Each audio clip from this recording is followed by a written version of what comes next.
রাজনৈতিক কোন গ্রুপের এটা আশ্রয়স্থল, মানে তারা বিভিন্ন সময় বিভিন্ন, তার মানে আপনার বক্তব্য পরিষ্কার। আমাদের একদম শেষ পর্যায়ে চলে যেতে চাইছি। আলমগীর ভাই, আমি সাদেক ভাই আপনার কাছ থেকে জানতে চাইবো যে আপনি যদি একটু ভবিষ্যৎবাণী করেন যে কিভাবে আপনি সবচেয়ে ভালো পিকচারটা কি দেখেন, যেটাকে আমরা রোজি পিকচার বলি, যে এইভাবে এটা সমাধান হতে পারে, আর সবচেয়ে ওয়ার্স্টই বা কি দেখেন, আপনি যদি খুব সংক্ষেপে আমাদের একটু বলেন যে এই পরিস্থিতির। আমি রোজি পিকচার দেখছি না, একবারে আমি দেখছি না এই জন্য যে এখনো ব্যাপার হচ্ছে আমরা তো রাজনীতিটাকে দেশের ভিতর দেশের মানুষের উপর নির্ভরশীল করিনি আর বহু, কারণ যতই বলুন না কেন গত নির্বাচনে অন্তত 153টা জায়গাতে তো ভোটাভুটি হয়নি, এটা বাছাই করা হয়েছে।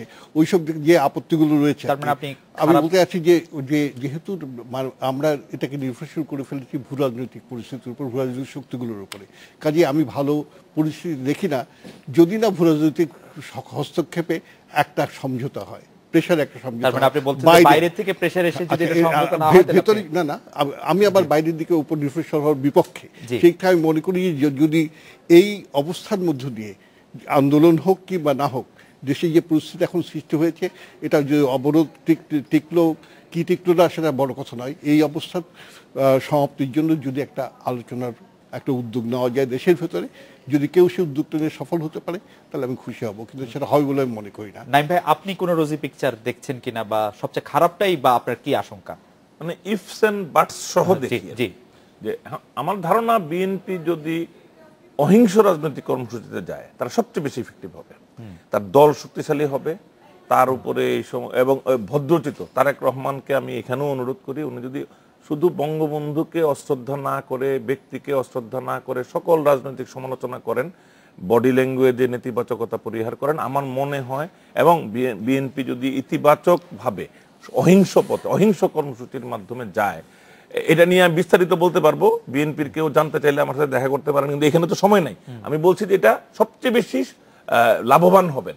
আর এখন যেভাবে যাচ্ছেন তাতে অন্যান্য অনেক কিছু, সাদেক ভাই বলেছেন, দেশীয় আন্তর্জাতিক নানান কিছুর কারণে কোনো এক সময় অনেক কঠিন পরিস্থিতির ভিতর দিয়ে বিএনপি লাভবান হতেও পারেন, চরম ক্ষতিগ্রস্ত হতে পারেন, ওইটা নিয়ে আমার নিশ্চিত ধারণা নাই, কিন্তু অহিংস পথে তাদের যে ভালো হবে এই ব্যাপারে আমি নিশ্চিত।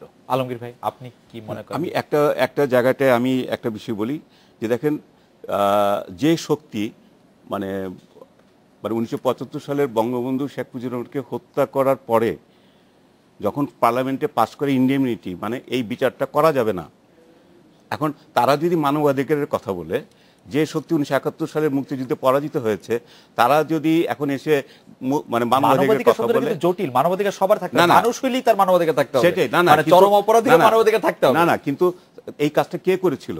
মানে তারা করেছিল, সে ঠিক আছে, কিন্তু আমরা মানবাধিকার সংজ্ঞায় পড়েছি মানব হলেই সে মানবাধিকার অর্জন এন্টাইটেল। না ঠিক আছে, মানে সে আগে যত আমি যে কথাটা বলতে চাচ্ছি যে এই কথাটা তাদের মুখে মানায় না, না মানতে পারে, কিন্তু তারা মানবাধিকার আমরা দিতে পারি, কিন্তু মানবাধিকারের জন্য তারা অস্বীকার করতে পারে, তারা মানবাধিকারের জন্য এন্টাইটেল। তোমাকে গালি দেওয়া যাবে, তুমি এই করেছিলা।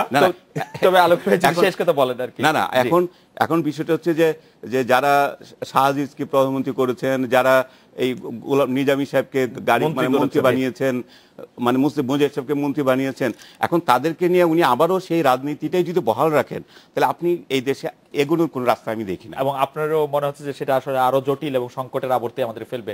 জনাব শাহ আলমগীর, জনাব নাইমুল ইসলাম খান, জনাব সাদেক খান, আপনাদের তিনজনকে অনেক ধন্যবাদ। এই ছিল আজকের বাংলাদেশে দেখা হচ্ছে আগামীকাল এই সময়। শুভরাত্রি।